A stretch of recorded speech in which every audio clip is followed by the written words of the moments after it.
So previously, you saw me making this bump roller tool for centering stock on the lathe, or at least centering stock to within about 30 microns, which if you think about it is actually better than I can get from the chuck. Now in order to make it, I needed this cutout on one side of the tool, and because I don't own a 1-inch shell cutter, I made it using progressively larger end mills and a custom ground annular cutter, which is what I want to briefly talk about in this week's video.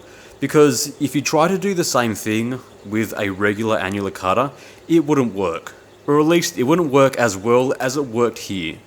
Now all of this came about because a few months ago I had to make a large batch of these parts. I mean, can you imagine that? I actually had to make proper parts for once. Now on face value, these didn't feel like particularly difficult parts to make, and to some extent they weren't. All they really are just round pieces of steel, with a hole and a counterbore drilled in through the front, and several holes drilled in through the side. However, when you are making a lot of parts like this, and you are doing it manually, the order of operations is really important. Because the way that you might think about doing this is to simply drill the hole and the counterbore first, and then follow it up on the mill and drill the holes on the outside. That's probably the most straightforward way of doing that, but it does leave a ton of internal burrs on the inside, which I'll then have to clean up, and that can take a few minutes per part. And I had a lot of these to make, so the amount of time spent cleaning up the burrs would quickly add up. However, if I elected to reverse that order and drill the counterbore after doing all the holes on the outside, I'd also run into yet another problem. Because whilst doing it this way would mean that I wouldn't have any burrs on the inside, I was having a lot of trouble with the cutting edges on my tools. I was using both carbide and high-speed steel, and the cutting edges were not putting up with the interrupted cuts. Now I could slow it down, but that would increase the machining time, and considering that I was doing it all manual, I wanted to cut it down as far as I could. Now at this point, it was getting pretty late at night, so I thought to myself, I'll try one last ditch idea, and if it doesn't work, I'll opt to go for the original method and just deburr it. Now it's hardly the most underlooked tool in the workshop, but I really like me an annular cutter. Now that I have a more powerful mill and a much bigger, more powerful lathe, I try to use these cutters as much as I can. I mean, what's not to love? They cut a big hole, they're really accurate and precise, they don't use a whole lot of power, and they leave a really good surface finish. And the fact of the matter is, I was already using an annular cutter to bore out that center hole. However, whilst annular cutters are great for drilling these holes, their tooth geometry is imperfect for making a flat-bottomed counterbore. If you have a look at the teeth, every second tooth is raised proud of the one before it, and it also comes to a sharp point. And I'm pretty sure the main reason for it is to help it cut concentrically. Which is fine and all, except it leaves a really ugly pattern at the bottom of the counterbore. And what I was really looking for was a perfectly flat bottom. Unfortunately, that also ruled out using an end mill to cut it, because end mills are slightly tapered at the bottom, and that's not what I wanted. I also couldn't use a standard counterbore cutter, because this was not a standard counterbore. So I guess at this point, it didn't hurt to try something new. And that was to go ahead and try and regrind the cutting edge on an existing annular cutter, and hope that it worked. Now normally, I think you'd want to use a tool and cutter grinder for this type of job, but unfortunately, I don't currently own one of those. Still, I have a milling machine and a dividing head, so let's see if I can use that. I've installed a cup grinding wheel, and I've added some clearance to the bottom. Now it's not exactly my all-time favourite setup, because you have to cover all the ways with rags to keep all that grinding grit out, but it does seem to work. I did try to use a diamond wheel once, but this spindle just doesn't get fast enough for it to properly work.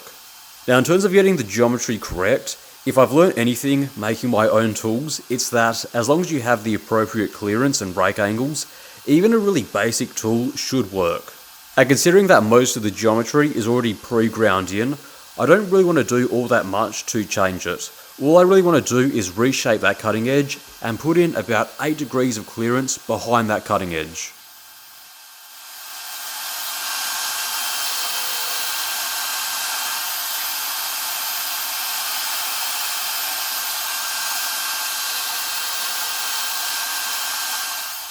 And there you go, it doesn't get any more simple than that. So let's see how it works. Now because I am doing this with an interrupted cut, I'll be drilling the outside counterbore first. The inside slugger material will remain, and hopefully it should help the cutter stay centered.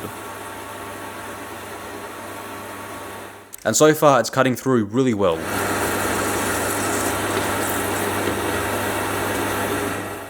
Now you should see now that the chips are a lot shorter than they were before, and that's because the cut is currently interrupted.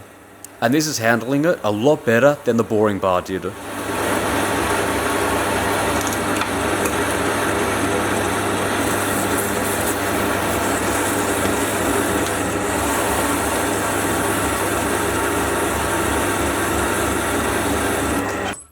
Now we'll see just how well that worked in a second, but first I need to remove that center slug.